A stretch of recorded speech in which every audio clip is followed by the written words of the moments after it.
7, 6, 5, 4, 3, 2, 1. Ignition. Liftoff.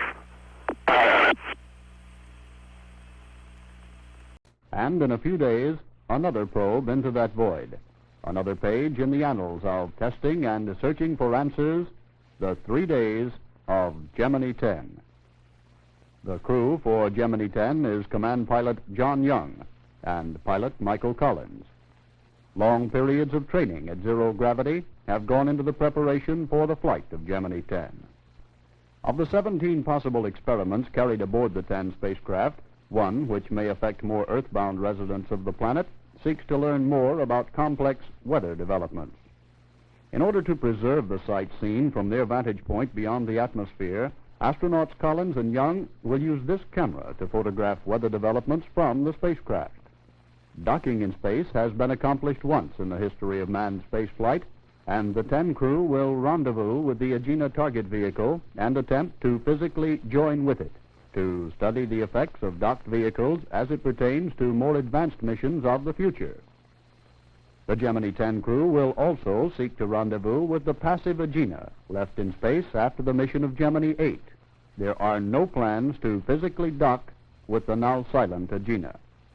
But to prepare for docking in space with their own fully activated Agena, the Gemini-10 crew has spent many hours in the translation and docking simulator, located in a large black room at the Manned Spacecraft Center, duplicating as nearly as possible the problems peculiar to the mating of two vehicles in outer space.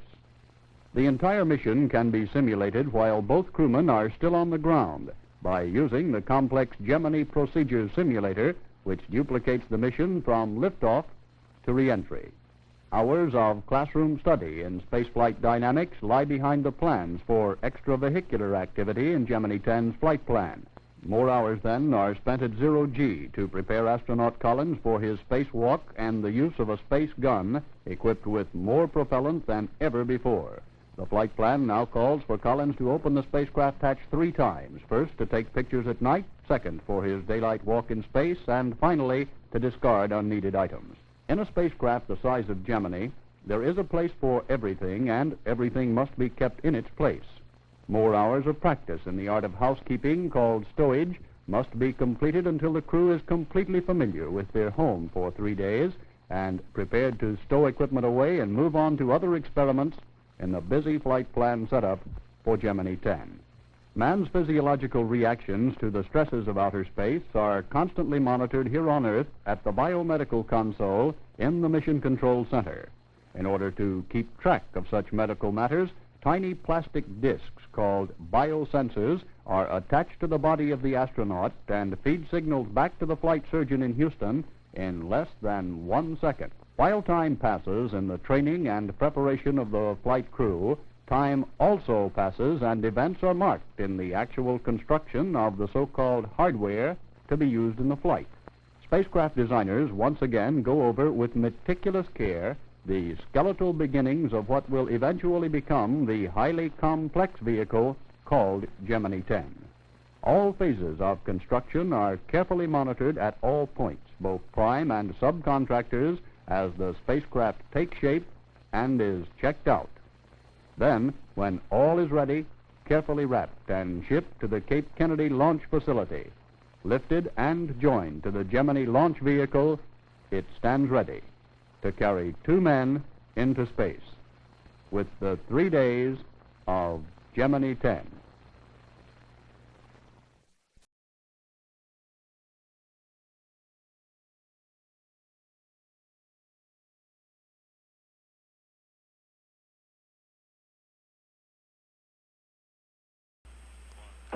This is Gemini Launch Control. We just passed the 240-minute mark in the count. Now T-minus 239 minutes, 37 seconds and counting. All still going well with the dual countdown at this time. The Gemini launch vehicle has just come into the count. It came in at the T-minus 240-minute mark. And this gives us a total of some 9 countdowns now running simultaneously. It will culminate in an Atlas-Agena launch at 3:39 p.m. and 44 seconds Eastern Standard Time this afternoon. followed by the Gemini launch vehicle ignition at 5:20 and 30 seconds p.m. Eastern Standard Time. Astronauts John Young and Mike Collins have just completed their physical examination and should be sitting down to their breakfast shortly at the crew quarters at the Kennedy Space Center in Merritt Island. Our weather forecast looks very good. We will have some scattered clouds in the launch area, some low scattered clouds at 2,500 feet, and another layer of scattered clouds at about 15,000 feet. A visibility of 10 miles and a sea state off the Cape of about 2 to 3 feet. Winds will be from the northeast at about 12 miles per hour with gusts up to 18 miles per hour. The weatherman forecasts a very low probability of any thunder showers this afternoon that could affect the launch operations. There may be some thunder showers in the general east central Florida area, but he doesn't expect any thunder showers or lightning will affect us this afternoon at complexes 14 and 19. In the remainder of the wide world track, all the weather looks good. We have scattered clouds in both the east and west Atlantic and about similar conditions in the Pacific Ocean. So we are go as far as weather is concerned now, T-minus 237 minutes, 53 seconds and counting. This is Gemini Launch Control.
This is Gemini Launch Control, T-minus 228 minutes, 41 seconds and counting. All still proceeding very well at complexes 14 and 19 for today's Gemini 10 mission.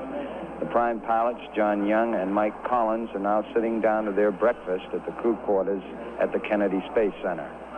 The breakfast or lunch menu, consists of a filet mignon, scrambled eggs, toast, and coffee. Their guests for their luncheon this afternoon are astronaut Gene Cernan, who is the Gemini 9 pilot, and on this mission is acting as Stony. That's the call sign for the capsule communicator in the blockhouse at Complex 19. Also having lunch is astronaut Jim Lovell, who will be the Gemini 12 command pilot, and of course was the pilot on the Gemini 7 mission. And the final member of the party is Donald K. Slayton, who is Director of Flight Crew Operations for the Manned Spacecraft Center. The crew is having their breakfast or lunch at this time and will be departing from the crew quarters at about an hour from this time. They have completed their physical examination. They have been given a clean bill of health by Doctors Owen Coons and Norman Pincott, who conducted the brief examination at the crew quarters. In the meantime, at Complex 14, the gantry service structure is moving back and should be in its park position shortly. The crew then will start the final propellant loading of the Agena second stage. That is, loading the acid oxidizer aboard the Agena stage. All still going well at Complex 19, with the backup pilots, astronauts Alan Bean and C.C. Williams, still aboard the Gemini 10 spacecraft. This is Gemini Launch Control.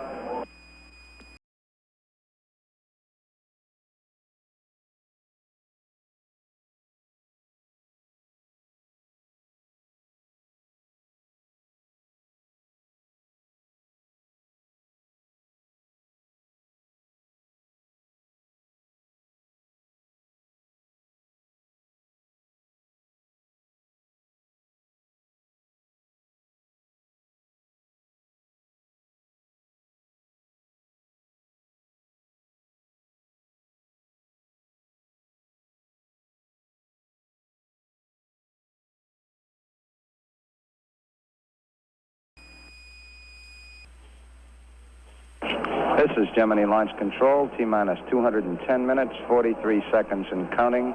We're still proceeding very well with the Gemini-10 countdown at complexes 14 and 19. All systems looking good at this time as we continue to load the acid oxidizer, the final propellant loading of the Agena second stage at complex 14. Meanwhile, at complex 19, we're starting to clear the flight room for the launch vehicle pressurization. That is the nitrogen pressurization of the Gemini launch vehicle, which will be coming up 20 to 25 minutes from this time. The backup pilots, Alan Bean and C.C. Williams, who have been in the spacecraft for some 3 hours, have just departed from the white room. They'll come back in again after the vehicle has been pressurized. The prime pilots for the mission, John Young and Mike Collins, still at their crew quarters at the Kennedy Space Center, having their lunch at the present time. They'll be leaving the crew quarters about a half an hour from this time for the ready room, that trailer at Launch Complex 16, where they will don their suits and make their final preparations for the mission. All systems looking good at this time, T-minus 209 minutes, 36 seconds and counting. This is Gemini Launch Control.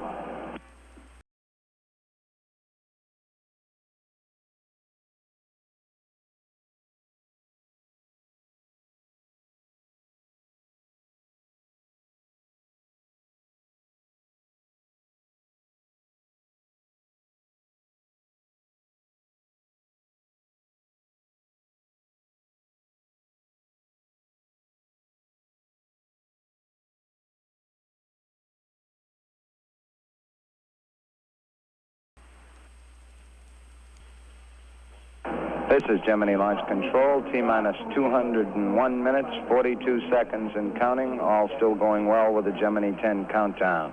Astronauts John Young and Mike Collins still at their crew quarters at the Kennedy Space Center. They're finishing up their lunch, and they'll be departing some 25 minutes from this time for the ready room at Launch Complex 16. We have cleared the flight room at Launch Complex 19 as we begin to gear up at that pad to pressurize the Gemini launch vehicle. Prior to pressurizing the vehicle, which will come about 15 minutes from this time, we will connect the destruct system initiators on the launch vehicle itself. We used dummy initiators during the early checks of the countdown, but now the actual connections are made at this point in the count. At Launch Complex 14, we are proceeding very well with the acid oxidizer fueling of the second stage. That is, bringing the oxidizer aboard the Agena second stage to complete the propellant loading. That should be completed in about 15 or 20 minutes from this time. All going very well in the count, 200 minutes, 39 seconds and counting. This is Gemini Launch Control.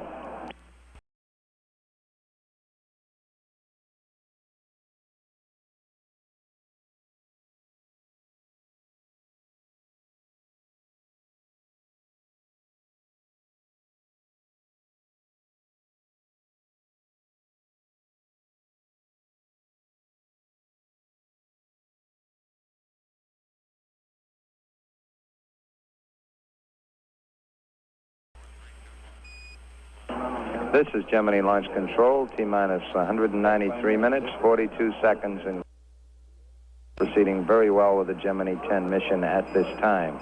We have just completed loading acid oxidizer aboard the second stage of the Atlas vehicle, that is the Agena stage, and we completed it in good time, some 25 minutes to load it aboard.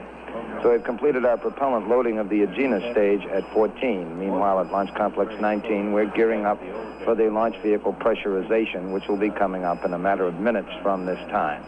Astronauts John Young and Mike Collins still at their crew quarters at the Kennedy Space Center. They'll be departing for the ready room in about 16 or 17 minutes from this time. Now, T-minus 193 minutes and counting. This is Gemini Launch Control.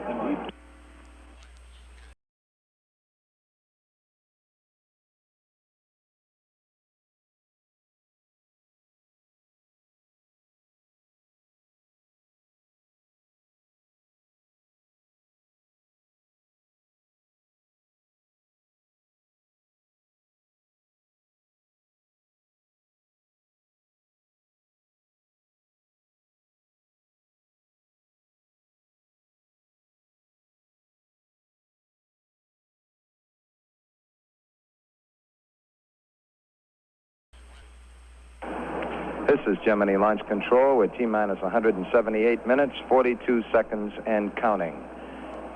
Gemini-10 pilots John Young and Mike Collins are on their way to the ready room at Launch Complex 16. They departed from their crew quarters at the Kennedy Space Center about 5 minutes ago. Shortly after they do arrive at the ready room, they'll get a briefing on the status of the mission. Participating in that briefing will be the backup pilots, Alan Bean and C.C. Williams. They may or may not be there, but the astronauts will be briefed on the status of the mission, and they'll be told that in these 8.5 hours or so that the countdown has been in progress, that all has been going excellently with the countdowns both at Launch Complex 14 and Complex 19. At this point in the countdown, we are pressurizing, or just completed pressurizing, the Gemini launch vehicle, and the crews will be coming back into the pad area shortly. We do clear the pad area during this pressurization when we pressurize the tanks in both stages of the Gemini launch vehicle with nitrogen. All going well at this point in the count, T-minus 177 minutes, 35 seconds, and counting. This is Gemini Launch Control.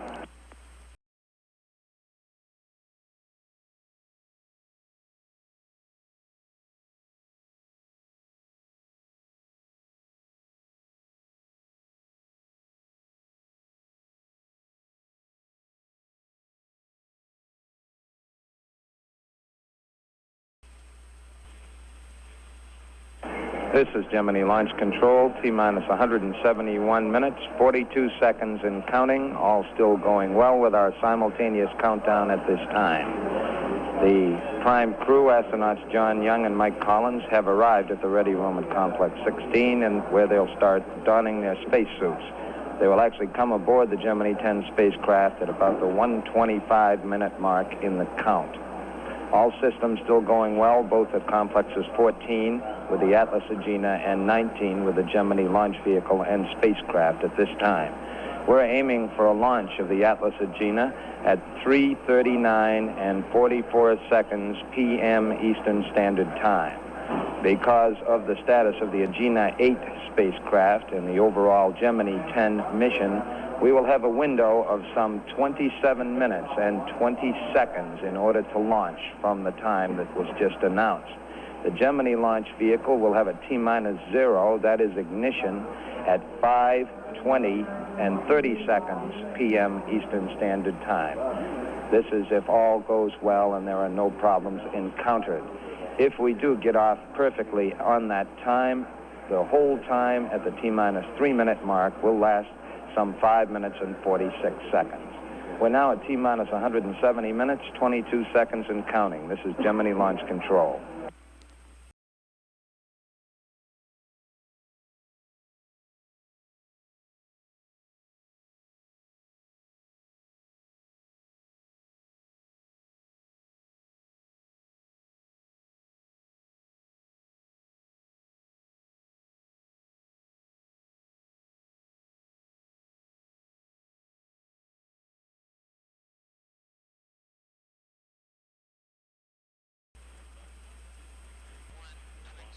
This is Gemini Launch Control. We're at T-minus 164 minutes, 41 seconds and counting, all still proceeding very well with our dual countdowns. The backup pilots, Alan Bean and C.C. Williams, have returned to the Gemini-10 spacecraft. The pressurization of the Gemini launch vehicle has just been completed, and we are in a go condition at both launch pads at this time. Coming up at Launch Complex 14, now that we have the propellants aboard the Agena spacecraft, will be a guidance command test of some 10 minutes duration. It's one of the final major checks of the radio command guidance system that carries the Atlas-Agena, or actually the Agena stage, into orbit. All systems still going well at this time in the count. We're now at T-minus 163 minutes, 56 seconds and counting. This is Gemini Launch Control.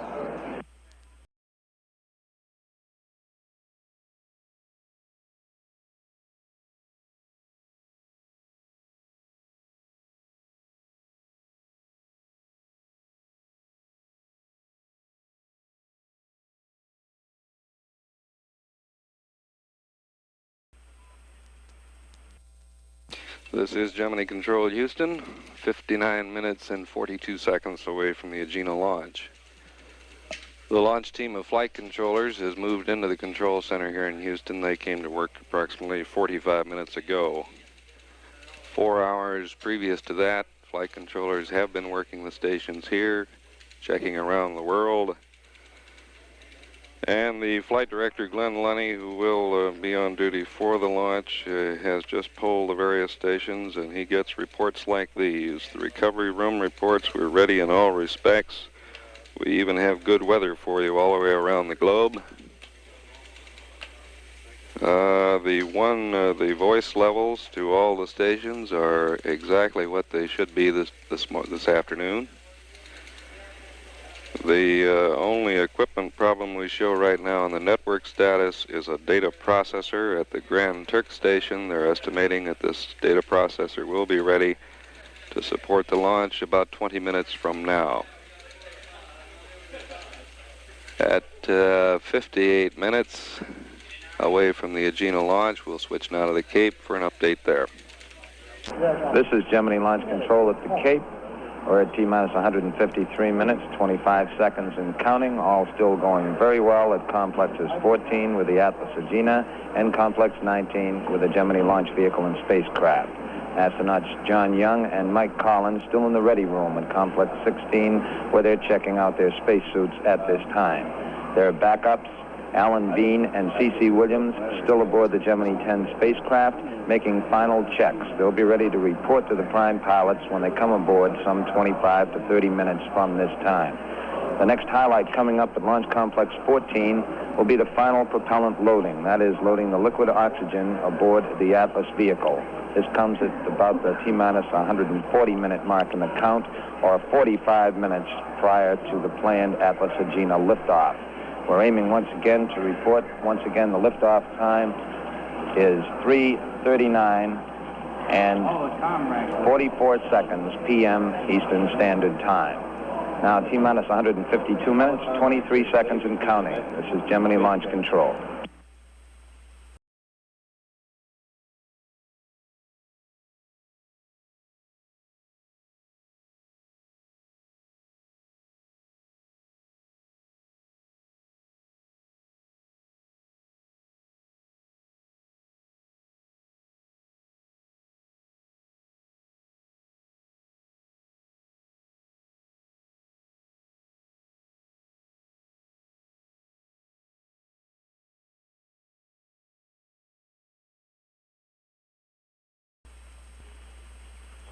This is Gemini Launch Control, T-minus 144 minutes and 42 seconds and counting. We're some 50 minutes away from the planned Atlas-Agena liftoff, the first of 2 key launches today on the Gemini-10 mission. All systems still going well, both at Complexes 14 and 19, as they have throughout the complete countdown today. We now have 9 different countdowns involved in this simultaneous count. All of them are going well. We're gearing up at Launch Complex 14 to prepare for the liquid oxygen loading, which will come up about 5 minutes from this time. At Launch Complex 19, they've just completed a series of telemetry checks with the Air Force Eastern Test Range, between the range and the launch vehicle. Those also have gone very well. All systems still looking good at 144 minutes and counting. This is Gemini Launch Control.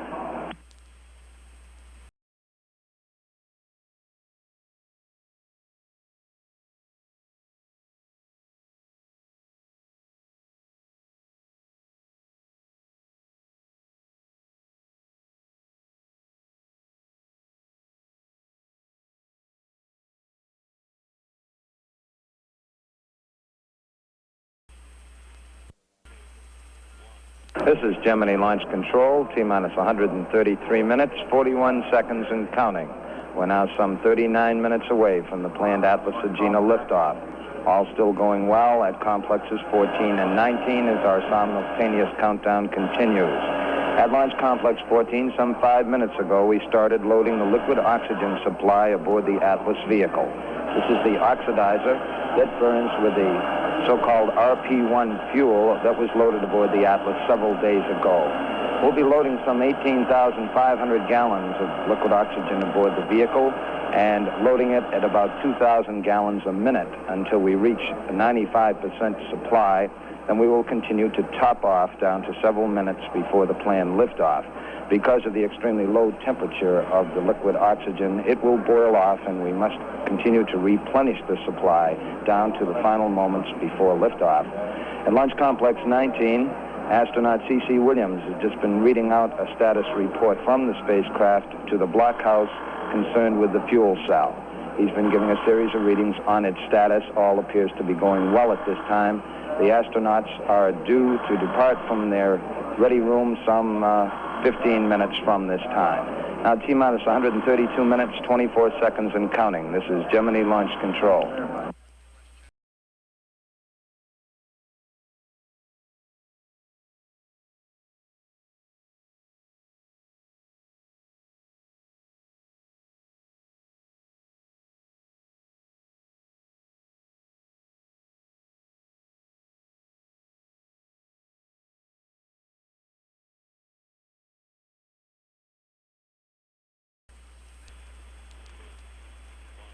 This is Gemini Launch Control, T-minus 124 minutes, 43 seconds and counting. Some 30 minutes away from the Atlas-Agena liftoff at this point in the countdown. Also at this point, the prime pilots, astronauts John Young and Mike Collins, should be just about ready to leave the ready room at Launch Complex 16 to proceed to Pad 19 and their Gemini-10 spacecraft. In progress at Launch Complex 14 at this time is a check of the autopilot system of the Atlas launch vehicle. The autopilot is the system that swivels the engines in flight to give it proper direction. During this test, which lasts about 15 minutes or so, we actually will swivel those engines at the base of the Atlas vehicle to ensure that they are in working order. All systems still looking good as we await the prime pilot's departure from Complex 16. This is Gemini Launch Control.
This is Gemini Launch Control at T-minus 122 minutes, 42 seconds and counting, about 28 minutes now away from the planned Atlas-Agena liftoff. The prime pilots for the Gemini-10 mission, astronauts John Young and Mike Collins, now arriving at Launch Complex 19, or they will be there shortly. Shortly after their arrival, they will board the elevator at the complex and go to the 100-foot level where they will board their Gemini-10 spacecraft. They're due to be inserted into the spacecraft about 7 minutes from this time. They'll get a quick briefing from the backup pilots, astronauts Alan Bean and C.C. Williams, when they arrive in the White Room. Our check's still going well also at Launch Complex 14 with the Atlas-Agena as we continue with the loading of the liquid oxygen supply and continue the guidance checks with the vehicle itself. This is Gemini Launch Control.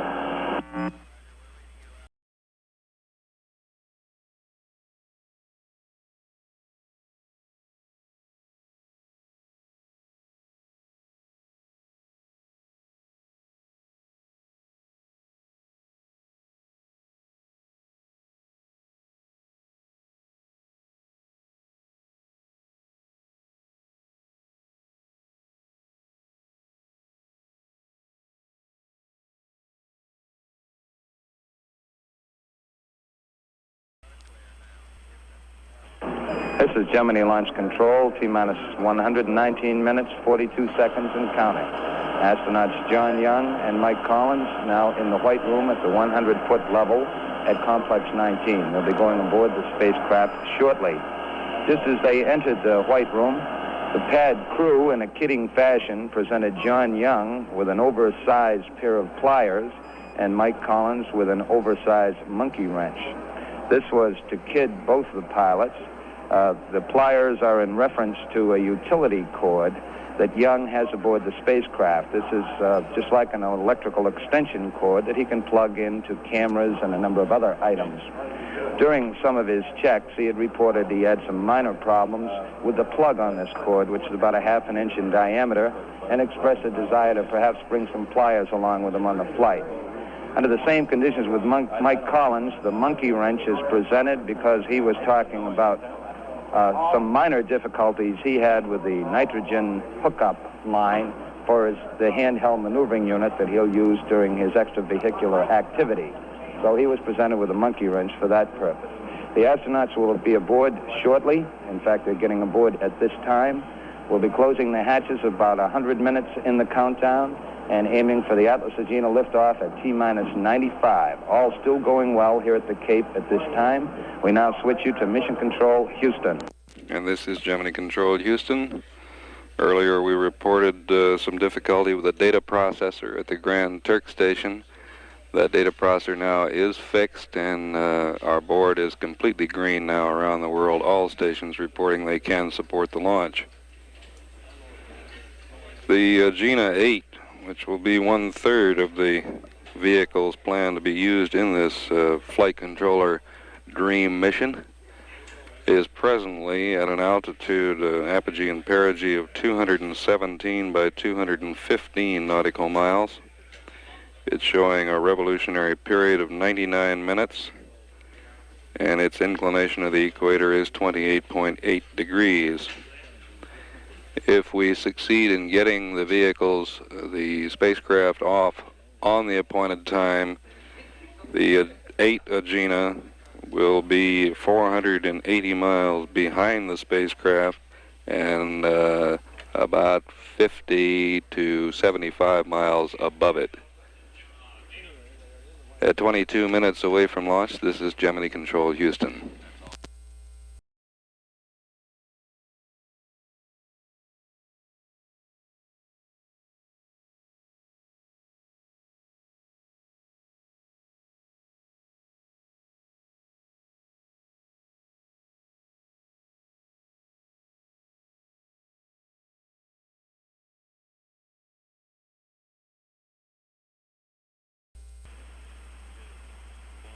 This is Gemini Launch Control, T-minus 114 minutes, 42 seconds and counting. Some 20 minutes away from the Atlas-Agena liftoff. All still going well at both launch pads in our simultaneous countdown for Gemini-10. Astronauts John Young and Mike Collins getting settled in the Gemini-10 spacecraft at this time, while down at pad 14 we're making some final checks of the destruct system aboard the Atlas vehicle. These are checks between the Air Force Eastern Test Range and the vehicle itself. Coming up during the final phases of the Atlas-Agena count, the hatches will be closed on the Gemini-10 spacecraft at about the 100-minute mark, or 5 minutes away from the planned Atlas-Agena liftoff. 2 minutes prior to that time, or at 1:02 in the count, the Agena second stage goes on internal power. For the first time, it will be using those 6 flight batteries that are aboard the vehicle. It's been on ground power up to this time. There are a number of activities that go on during the final 3.5 minutes or so, and we'll outline them for you at this time because it gets rather busy when we do get down to that mark in the count. Starting at about T-minus 3 minutes and 30 seconds on the Atlas count, the telemetry of the vehicle goes internal. The Agena destruct system is armed at 2.5 minutes before liftoff. The liquid oxygen vents in the first stage are closed at 2 minutes and 10 seconds. We then have our complete supply of propellants aboard the vehicle. At the 2-minute mark, all commands within the vehicle go to internal power, and we start to pressurize the lungs, the liquid oxygen tank, and the fuel tank of the Atlas vehicle. We start pressurizing with helium. At T-minus 101 minutes and 45 seconds, the ignition system is armed. That is, we then have the capability to ignite. 1 minute and 40 seconds, the complete vehicle goes on internal power. That is, the Atlas goes on its batteries. At 1 minute and 20 seconds, the range safety light comes on, meaning that the crew has an okay from the range to launch. We go on the automatic sequencer at 18 seconds in the count. There may be a brief hold at that time as the sequence starts. Once the sequence starts, we're completely automatic down to the 4-second mark when those 5 engines of the Atlas start to ignite. Those are the 2 small verniers on the side of the vehicle, followed by the twin booster engines and the sustainer engine, building up some 390,000 pounds of thrust. We'll be looking for liftoff at about the 0 mark in the countdown. Now, T-minus 112 minutes and 5 seconds and counting. This is Gemini Launch Control.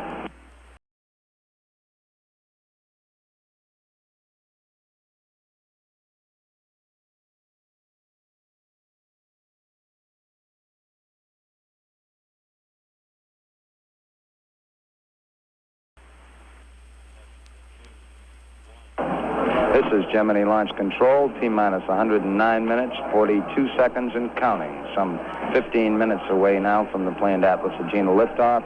All going well. Our checkouts continue at Launch Complex 14 during these final phases of the countdown with the Atlas-Agena. At Launch Complex 19, we're still getting the prime pilots, John Young and Mike Collins, fitted into the Gemini-10 spacecraft. They should be coming up with some communications checks shortly. All systems still going well. Now 109 minutes, 13 seconds and counting. This is Gemini Launch Control.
This is Gemini Launch Control, T-minus 166 minutes. Correction, T-minus 106 minutes, 39 seconds and counting. All still going well. Just about a minute ago, those 2 hatches on the Gemini-10 spacecraft were sealed. We're a little early, actually, some 6 minutes early in the count for that particular event, but the 2 crewmen were ready and the hatches were closed. They will now begin to purge the Gemini-10 spacecraft to about 100% oxygen environment, and we'll start to proceed with some communications and medical checks. All systems still looking good. T-minus 106 minutes, 7 seconds and counting. This is Gemini Launch Control.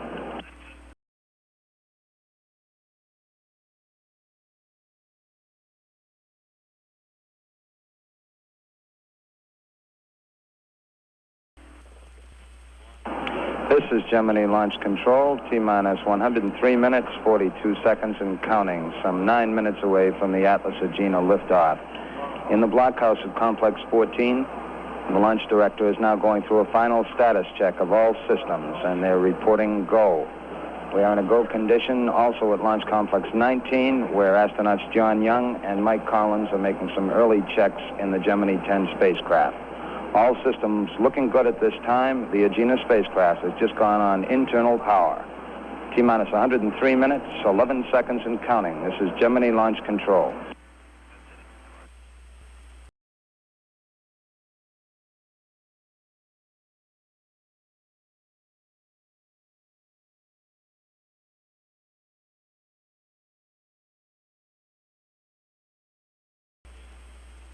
This is Gemini Launch Control, T-minus 99 minutes, 43 seconds and counting.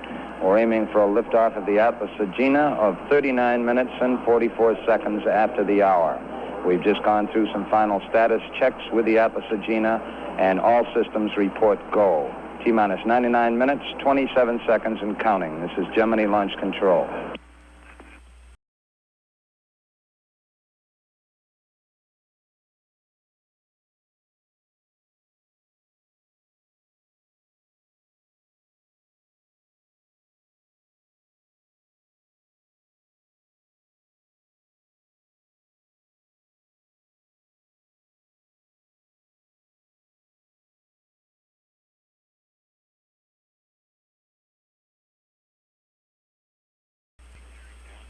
This is Gemini Launch Control, T-minus 97 minutes, 43 seconds and counting. Some 2.5 minutes away from the planned Atlas-Agena liftoff.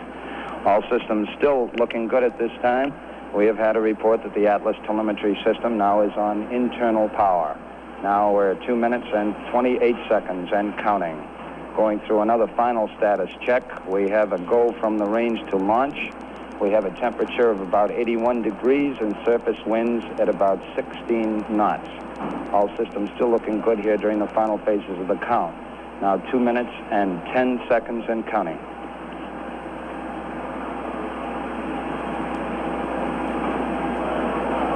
This is Gemini Launch Control. The Agena destruct system has been armed. We're at T-minus 2 minutes and counting.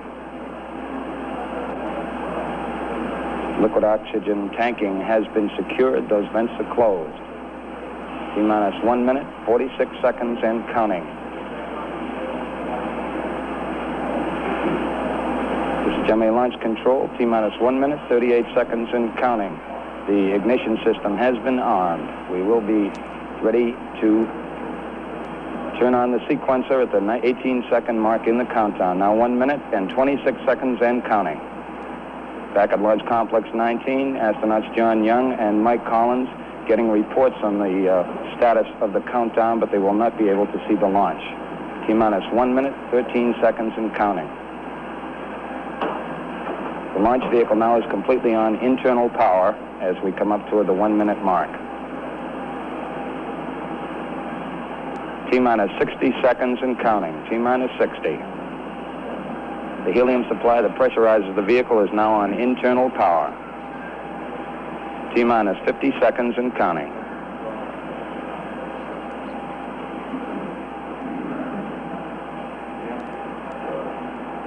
T-minus 40 seconds and counting. For most of the remainder of the time, the launch vehicle test conductor in Complex 14 will be looking at a series of ready lights on his console. They will turn from amber to green as the automatic sequencer clicks off the various events. Now coming up on 25 seconds and counting. T-minus 20 seconds and counting. T-minus 19, 18. We have the automatic sequencer in. Now 15 seconds and counting. Be aiming toward ignition at 4. T-minus 10, 9, 8, 7, 6, 5, 4, 3, 2, 1. Ignition. And we've got a liftoff at it looked like 46 seconds after the hour.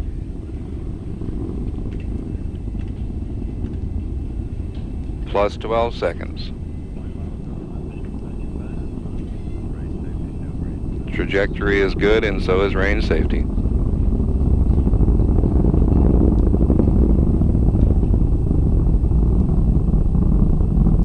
Beginning the program.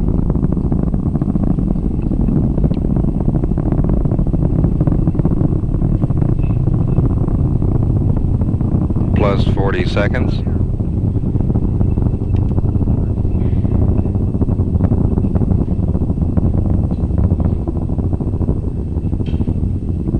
Plus 50 seconds. And the flight director checks with range safety. He says we look good.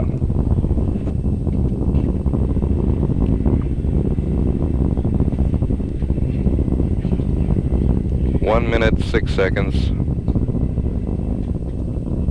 And we're through the area of maximum dynamic pressure for the Atlas.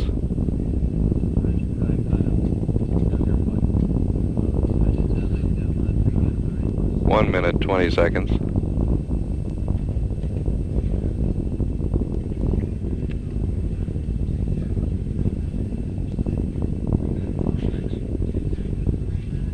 One minute and 35 seconds, and we have completed now a 30 second period of steering, which went very nicely.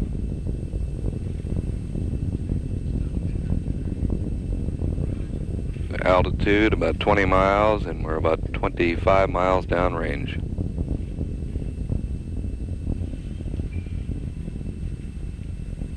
Mark 2 minutes.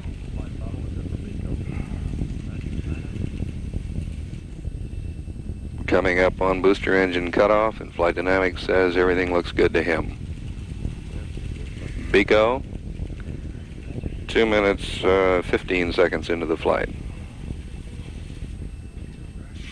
BECO programmed at 2 minutes, 11 seconds. It looked like it occurred right on the Mach. The booster engines have dropped away.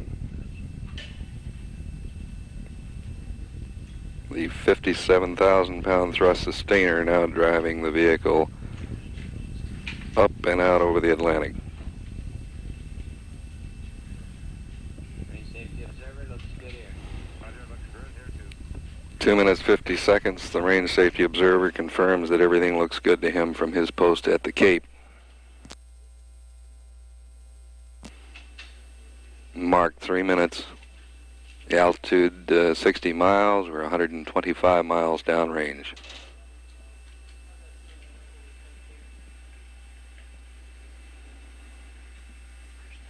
Our next major event coming up at 4 minutes and 39 seconds. That will be the sustainer engine cutoff point. We are presently showing 3 minutes 25 seconds.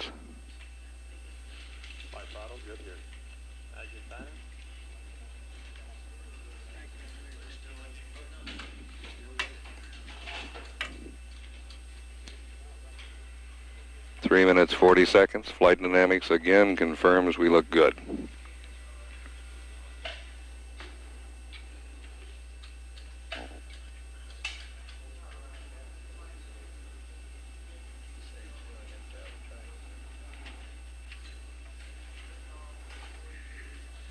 Mark 4 minutes.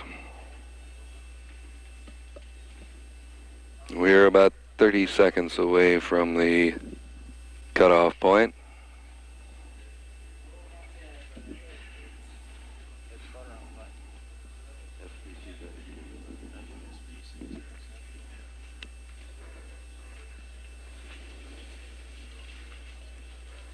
Four minutes, 26 seconds, and everything looks good. We're 300 miles downrange and about 105 miles in altitude.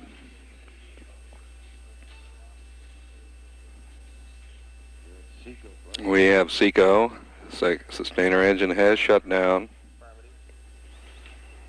We now go through approximately a 20-second coast period before separation occurs.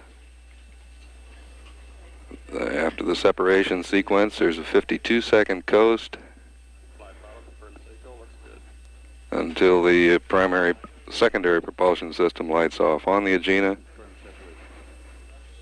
And approximately a little more than 1 minute later, we should have primary propulsion light off on the Agena. We're 5 minutes and 20 seconds, and we look good in all respects.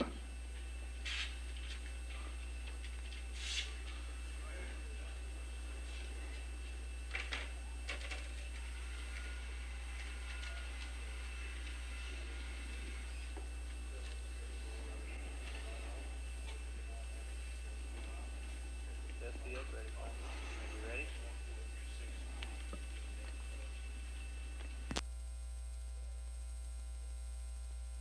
5 minutes, 50 seconds.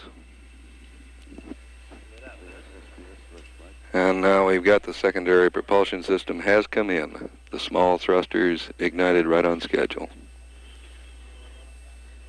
6 minutes, 5 seconds.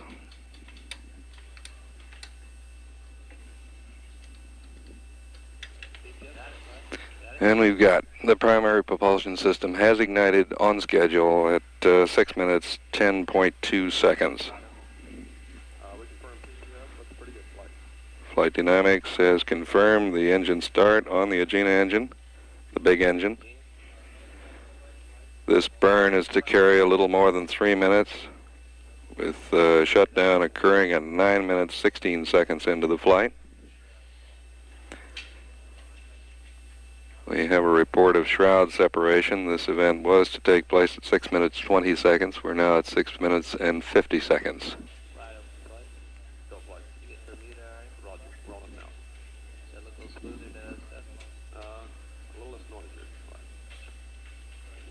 Altitude 155 nautical miles, and we're 700 miles downrange. 7 minutes, 10 seconds into the flight. Good air, sir. Retro for flight. Go flight. Down new track. Oh, roger.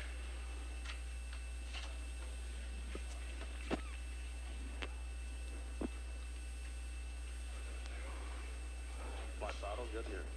On the moving. 7 minutes, 38 seconds into the flight, and the flight director, as he polls the FIDO console or the Agena console again and again, gets a looks good report.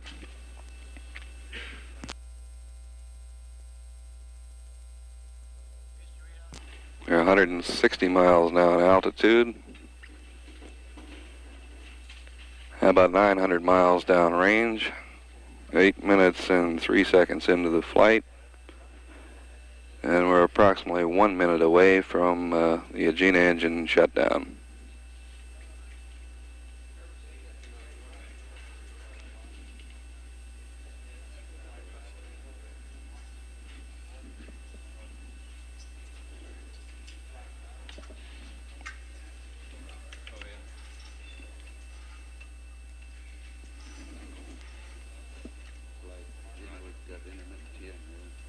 Who wants to know when they can turn the light off when you're not going to talk? 8 minutes 40 seconds. Agena reports a little intermittent, some intermittency on the telemetry signal, but it's generally continuing a good, healthy signal. The Agena now leveling out at the 161 mile mark. 9 minutes.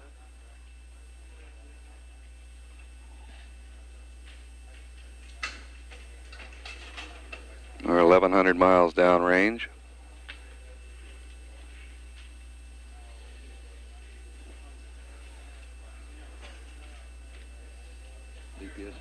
We've got cutoff on the primary propulsion system.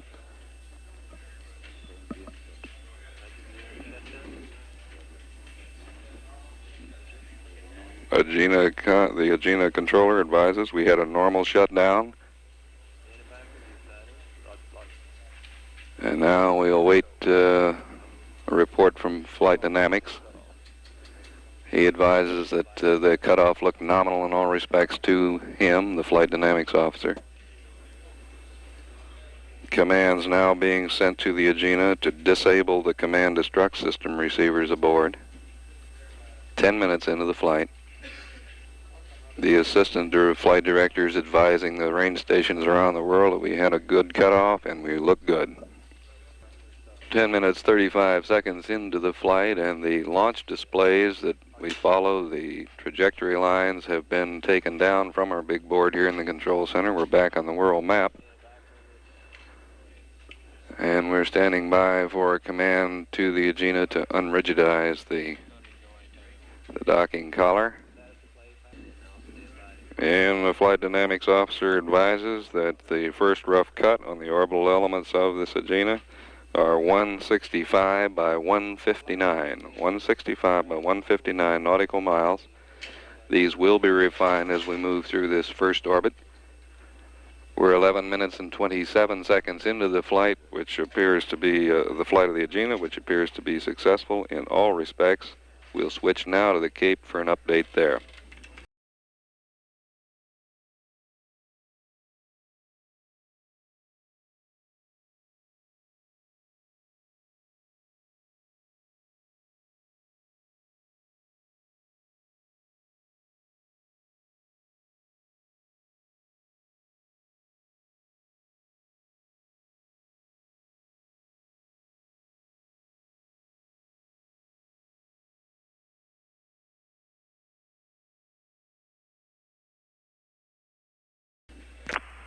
control at the Cape.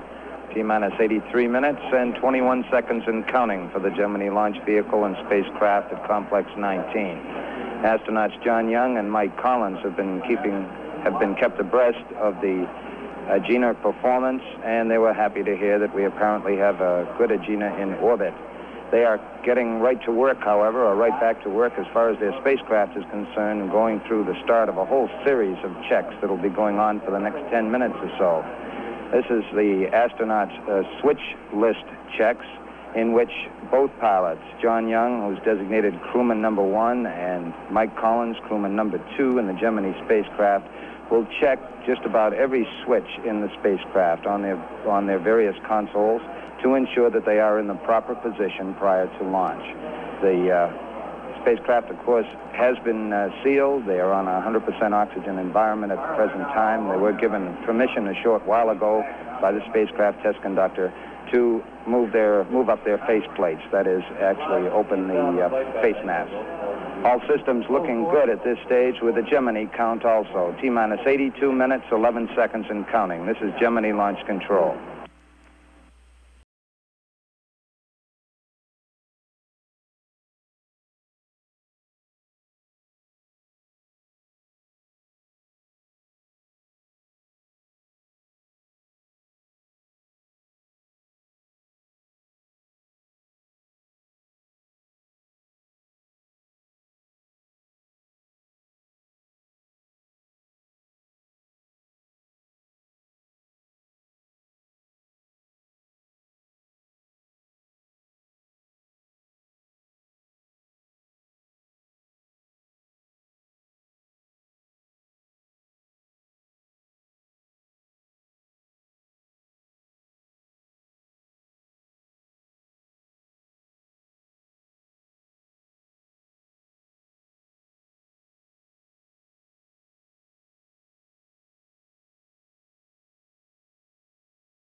This is Gemini Launch Control, T-minus 77 minutes, 46 seconds and counting. Our countdown with the Gemini launch vehicle and spacecraft still looking very good at this time. They've just made some final checks of the spacecraft as far as the purge and leak checks are concerned, and the pad leader reports that these tests went well. We're starting to break up the so-called white room now. That is the platform that surrounds the two astronauts in the spacecraft at the 100-foot level. The crews at the 100-foot level will be leaving shortly, and as soon as they have departed, we'll start gearing up to bring down that erector at Launch Complex 19. All our checks still going well. Young and Collins were informed that we apparently have a good Agena in a good orbit, and they responded with a very good reaction. T-minus 76 minutes, 54 seconds and counting. This is Gemini Launch Control.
This is Gemini Launch Control, T-minus 69 minutes, 45 seconds and counting. All still proceeding very well with the Gemini countdown.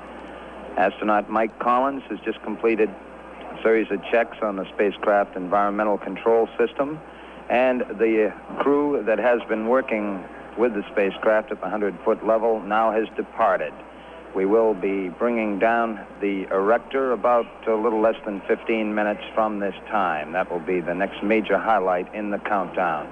We will have a built-in hold at the T-minus 3-minute mark in the count in order to coincide the ignition of the Gemini launch vehicle to 5:20 and 30 seconds p.m. Eastern Standard Time.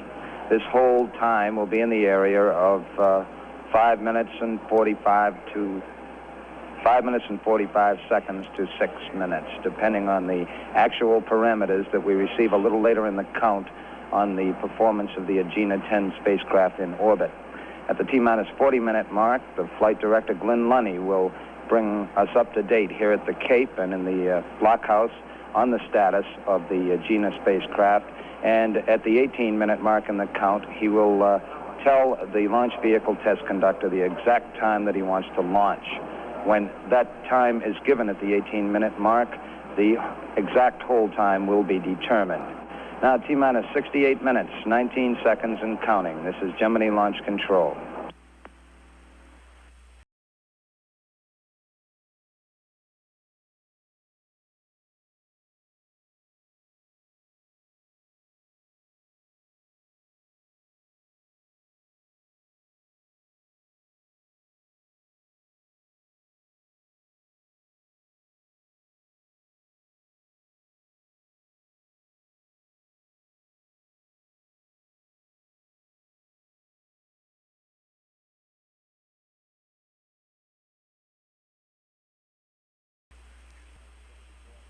This is Gemini Launch Control, T-minus 54 minutes, 45 seconds and counting. All systems still looking very good at this time. In a matter of moments, we should be ready to bring down that 138-foot erector at the complex, leaving the Gemini launch vehicle and spacecraft to stand free.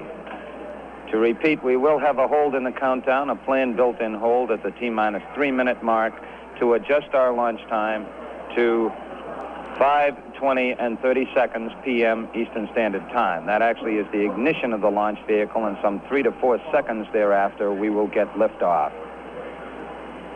The gantry service structure should be ready to come down here shortly. Correction, the erector will be ready to come down shortly. In the meantime, we have opened the pre-valves for the oxidizer in the first stage. The purpose is to use a standpipe to prevent any pulsations, that is, oscillations in the oxidizer system. This has been accomplished, and the check worked well. The erector is now coming down. It'll take some 10 to 15 minutes. The astronauts are commenting on it at the present time. T-minus 53 minutes, 34 seconds and counting. This is Gemini Launch Control.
This is Gemini Control Houston. 48 minutes away from liftoff of the Gemini-10, and it's been a little more than 46 minutes since we launched the Agena. It's moving across the Indian Ocean in an orbit still unrefined. It will be refined further during a pass across Australia, starting in a very few minutes. Woomera, Carnarvon due to acquire at 30 minutes after the hour, some 4 minutes from now. Some of the voices you may hear from this control center during the launch phase should be identified. One of the flight director, of course, is Glenn Lunny, 29 years old, and he's directing his first manned flight. He's a veteran flight dynamics officer, native of Scranton, Pennsylvania. Assisting him is Chris Kraft, our director of flight operations here. The capsule communicator today is Gordon Cooper. On this launch team, another personality who may show up on the voice tape is Scott Carpenter, the second American to orbit the Earth. Scott is working the tank pressure monitor console. At 47 minutes away from liftoff, this is Gemini Control Houston.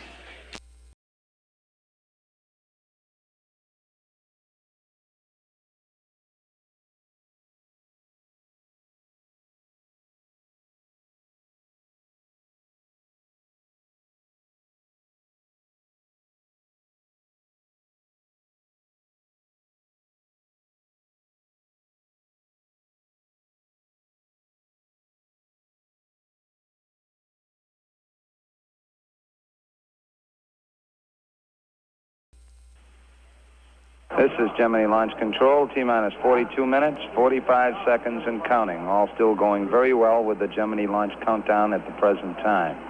Shortly after the rector came down, astronaut Mike Collins commented on the weather, reported that there was a light overcast as he saw it outside through the spacecraft window, and he felt it was good because it could shade their eyes, and he said you can't beat that.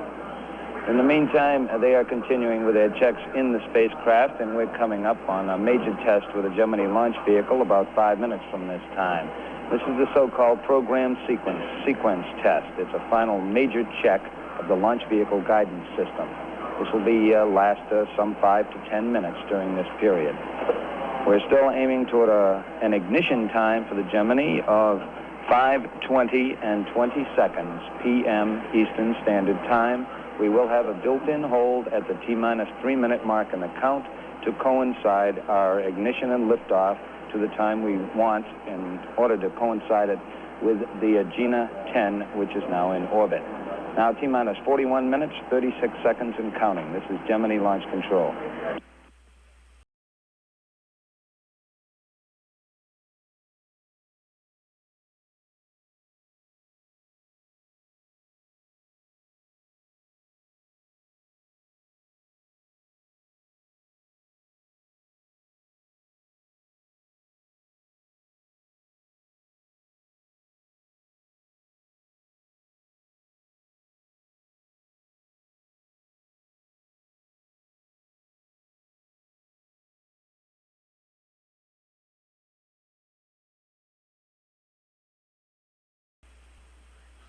This is Gemini Launch Control, T-minus 34 minutes, 45 seconds and counting. Our countdown still going very well, as it has all morning.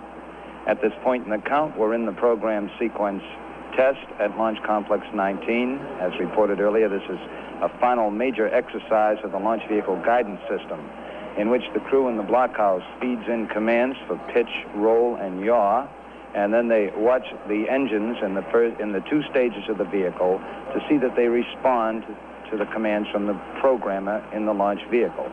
The engines actually swing, or gimbal as it's called, in response to the programmer's directions. This test is going on at this time.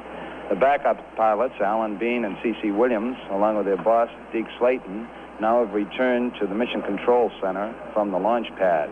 They're manning the old capsule communicator console here in the control center at the Cape. T-minus 33 minutes and 48 seconds for an update on the Agena 10 in orbit. We switch to the Mission Control Center, Houston. And this is Gemini Control in Houston. The Agena 10 was acquired right on schedule by the Carnarvon station. They reported a good C-band track. 4 commands were sent up to the Agena. All were received and verified. And one of these commands was to execute a 90-degree yaw maneuver, a left yaw maneuver. They report the vehicle looks stable and go in all respects. Hawaii will acquire the Agena at 57 minutes after the hour. This is Gemini Control, Houston.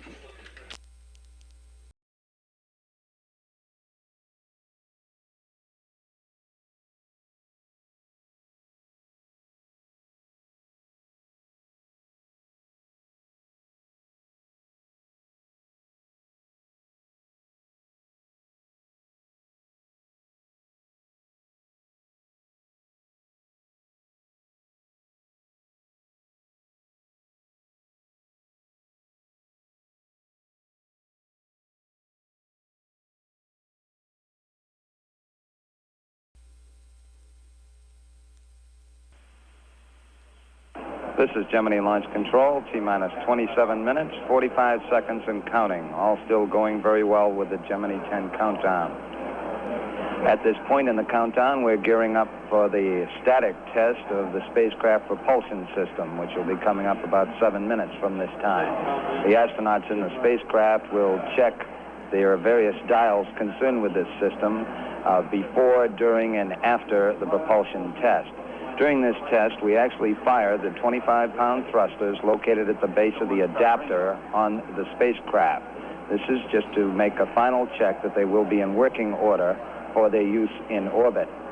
We are aiming toward a liftoff time at an ignition time of 20 minutes and 30 seconds after the hour. We have a window of 36 seconds in order to get off, in order to make the rendezvous on the 4th revolution as planned for the Gemini 10 mission. 36 seconds from the time announced. We're now at 26 minutes, 43 seconds and counting. This is Gemini Launch Control.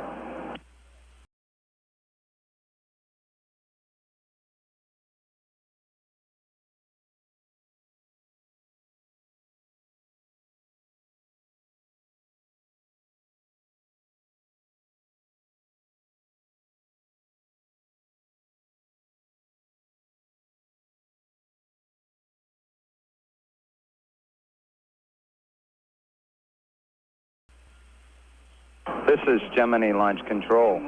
We're T-minus 25 minutes, 25 seconds and counting. We're still continuing to count very well at this point.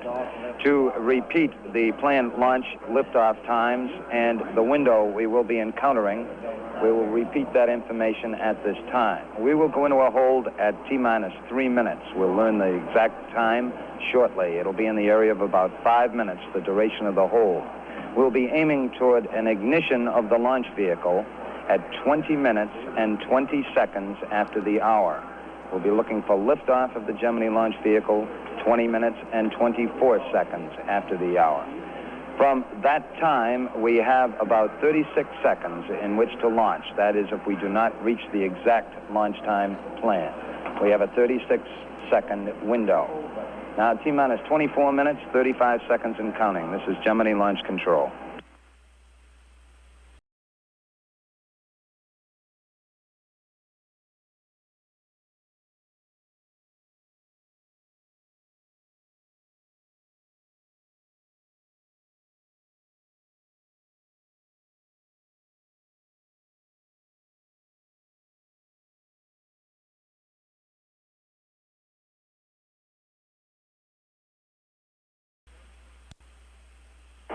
This is Gemini Launch Control, T-minus 19 minutes, 46 seconds and counting. Our count's still continuing to go very well. The astronauts and the crew in the blockhouse have just completed a check of the so-called OMS propulsion system. That's the orbit attitude and maneuvering system that will power the Gemini spacecraft in orbit. During this test, we fired the 25-pound thrusters located at the base of the adapter section of the spacecraft and went around the base of the spacecraft in the following manner, using the thrusters to yaw left, pitch down, yaw right, pitch up, and yaw left. The astronauts monitored this in the spacecraft as we did in the blockhouse. The test has been completed successfully, and we are continuing with the countdown. All systems still looking good. At this point, T-minus 18 minutes, 53 seconds and counting. This is Gemini Launch Control.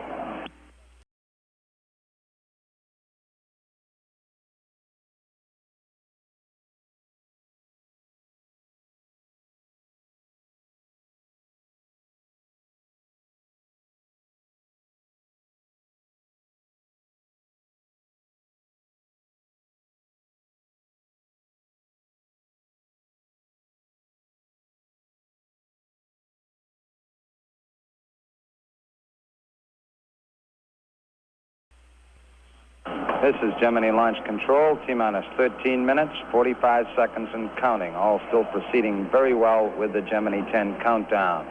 We will go into a planned built-in hold at the T-minus 3-minute mark in the count. The duration of this hold is expected to be some 5 minutes and 34 seconds. We'll be looking toward an ignition of the Gemini launch vehicle now at 20 minutes and 23 seconds after the hour.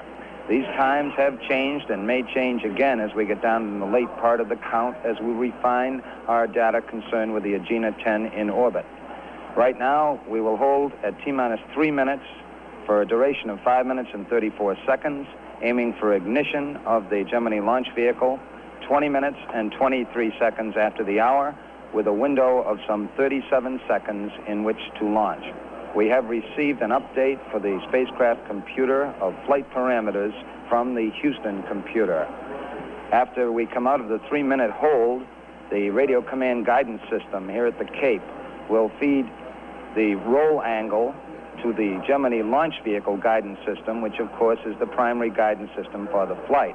This will be the final update for the Gemini launch vehicle. At the same time, by radio signal, we will send an update of flight parameters to the Gemini spacecraft. If the Gemini spacecraft does not receive this update, we will still continue with the count and will launch with the information we have at T-minus 15 minutes. The Gemini spacecraft computer, of course, is a backup to the primary guidance system, which is in the launch vehicle. We now switch to the Manned Spacecraft Center, Houston. This is Gemini Control Houston. Based on Australian data, we are now showing an Agena orbit of 159 by 163. 159 by 163. The orbital period, rather the revolutionary period of 90.5 minutes. And our first estimate on cutoff velocity on the Agena reads 25,365.9 feet per second. This against a planned cutoff velocity of 25,367 feet per second. A flight path error of 0.01 degrees had been planned. We achieved that's in a yaw right angle had been planned. We achieved a yaw left 0.034 final inertial flight path angle. All the controllers are very well satisfied with the circular shape of this Agena orbit proceeding toward the spacecraft launch. This is Gemini Control Houston.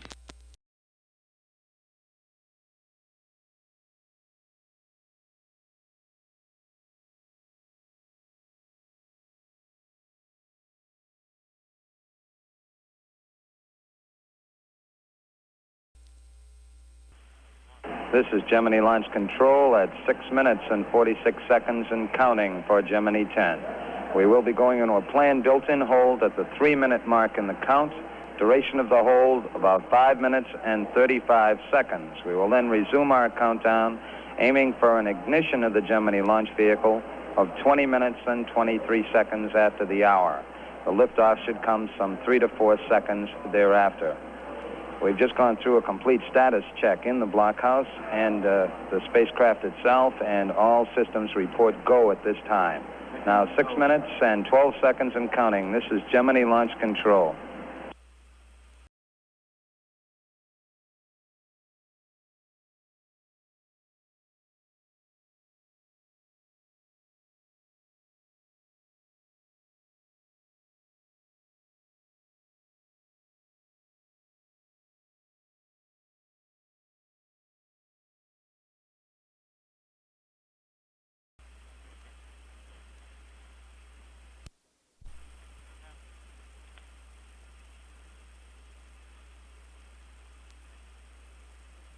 This is Gemini Launch Control. We're at T-minus 3 minutes and holding. T-minus 3. Just as this announcement came up, the hold was declared. This is the planned built-in hold. The duration is about 5 minutes and 35 seconds. We will then resume our countdown at T-minus 3 minutes, aiming for ignition of the launch vehicle at 20 minutes and 23 seconds after the hour. We have a window, a period in which we can launch of about 37 seconds. This is the launch plan at the present time. Following resumption of the count, some very important information will be going to the launch vehicle and spacecraft. These are the update flight parameters. The launch vehicle guidance system, of course, is the primary system that directs the vehicle during the powered phase of flight. We send a signal by hard line here at the Cape to the launch vehicle to put in the proper parameters. By radio signal, we send flight parameters also to the Gemini spacecraft computer, which acts as a backup guidance system in the event the primary system failed during flight. If, as on the Gemini 9 mission, the spacecraft computer does not receive the update signal at the T-minus 3 minute mark, we will continue with our countdown because the computer has information that was stored aboard at T-minus 15 minutes in the count. If the spacecraft computer does accept the information, we will make a check to ensure that this information is correct as we continue down the final 3 minutes of the count. We're holding at T-minus 3 minutes. This is Gemini Launch Control.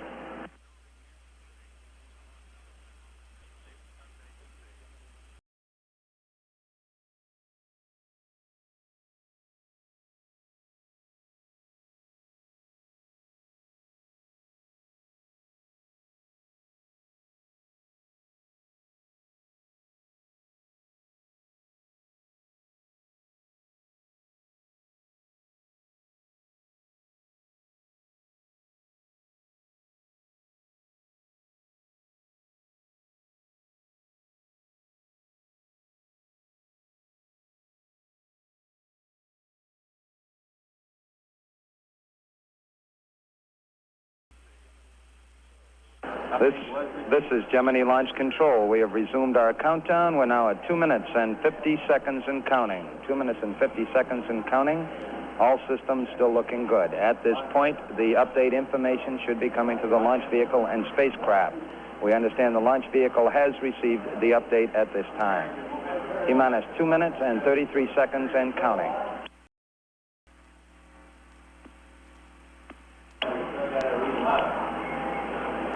This is Gemini Launch Control, T-minus 2 minutes and 22 seconds and counting. Both the launch vehicle with the primary guidance system and the spacecraft computer with the secondary or backup system both have received the proper update information shortly after we resume the countdown. All systems are still looking good at this time as we come up on the 2 minute mark. They're still verifying.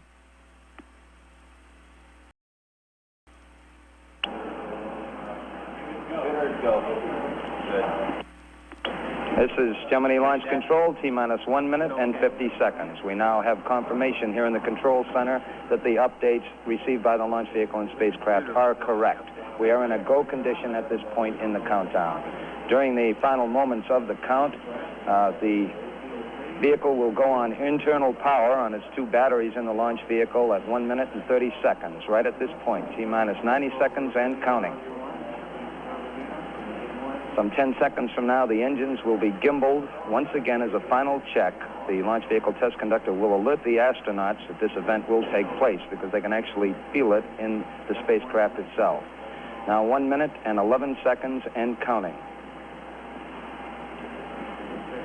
Most of the work in the blockhouse at this point is all monitoring the various consoles. We are in a completely automatic sequence. Now T-minus 60 seconds and counting.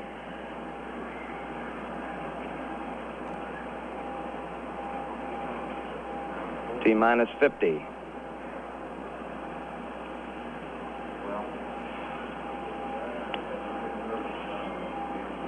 T-minus 40 seconds and counting. During these final moments of the count, the pre-valves in the launch vehicle will open to permit the fuel and the oxidizer to come down toward the chamber of the vehicle. 30 seconds and counting.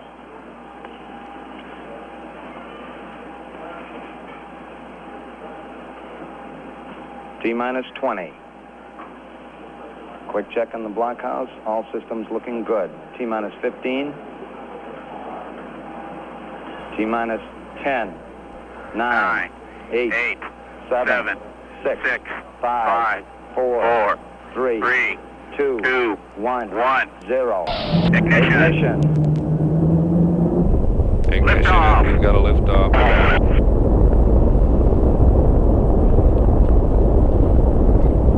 We have confirmation that the clock did start. Roger on roll. The pitch program has started. Thrust looks good. T plus 20 seconds. Program complete. Roger complete. And the pitch Okay. program has started.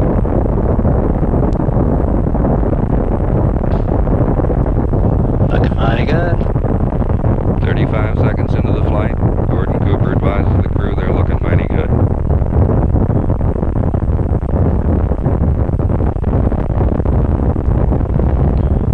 We have the proper roll and pitch programs in, and both guidance 50 systems are seconds. go. Cabin ceiling right. at 5.7 pounds. Mark 1 minute. 5.9, Roger. Ground and spacecraft clocks are in sync.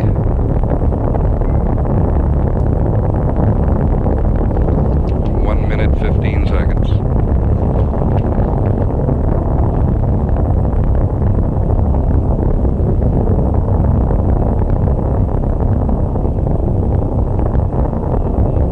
One minute, 30 seconds. 40 miles in altitude. Surgeon reports the crew looks fine to them. 1 plus 40. Roger. 1 minute, 45 seconds. Roger We're update. 120 miles downrange. The crew reports an update has been received in the spacecraft.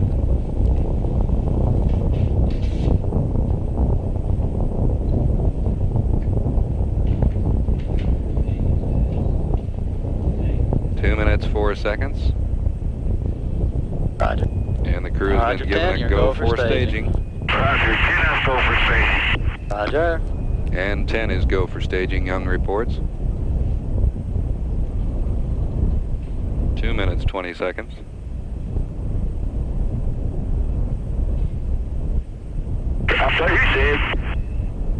Crew Roger on reports update. they received another update. Roger. And we've got first stage cut off. Flight Dynamics confirms staging. Thrust looks good from here. And second stage thrust looks good. 10, we will not update your data these.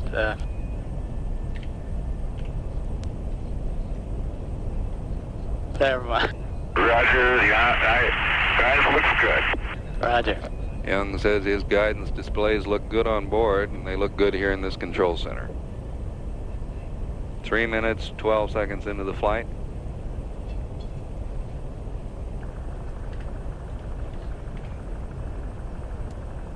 We're 120 miles downrange, approximately 60 miles altitude. Everything looks good from here. 3 minutes, 30 seconds. Yeah, you're right on the lines there.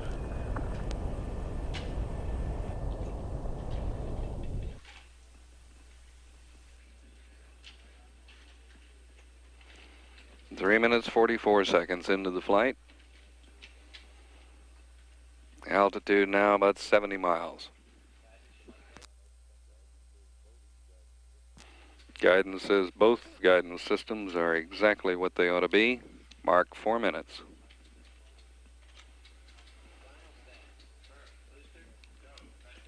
Final status check being taken now by the flight director, Glenn Lenny. He gets a go from every station and tells Gordon Cooper to give 10 a go. And Young reports he is also go. 4 minutes, 24 seconds into the flight.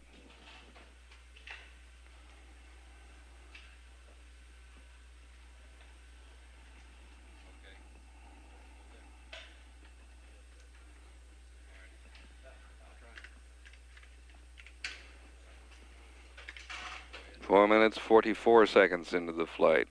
Velocity reading 17,000 feet per second.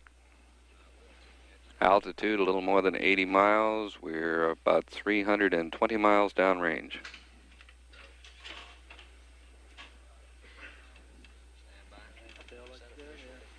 Cooper says everything still looks good here.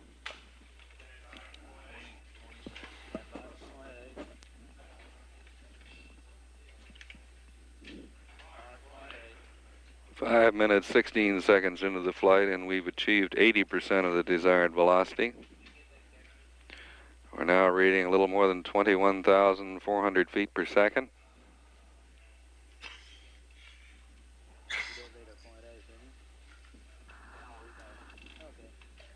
Cooper checks with Young to be sure they receive that 0.8 mark, and Young says we got it. Very little conversation coming back from the crew. Good Seco. There it is, 5 minutes, 46 seconds.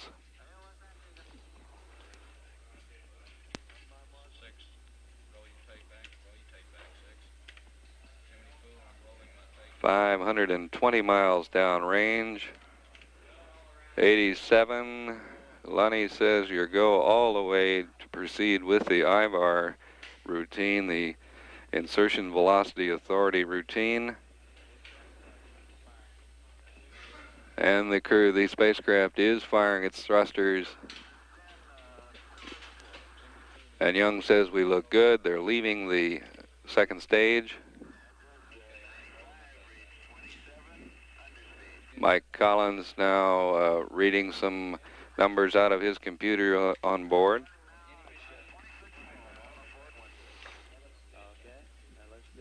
The solutions compare very favorably with the ground situation here, calling for a 25 feet per second forward burn, and that is what Young is executing.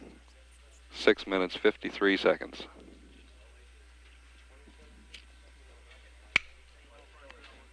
Seven minutes,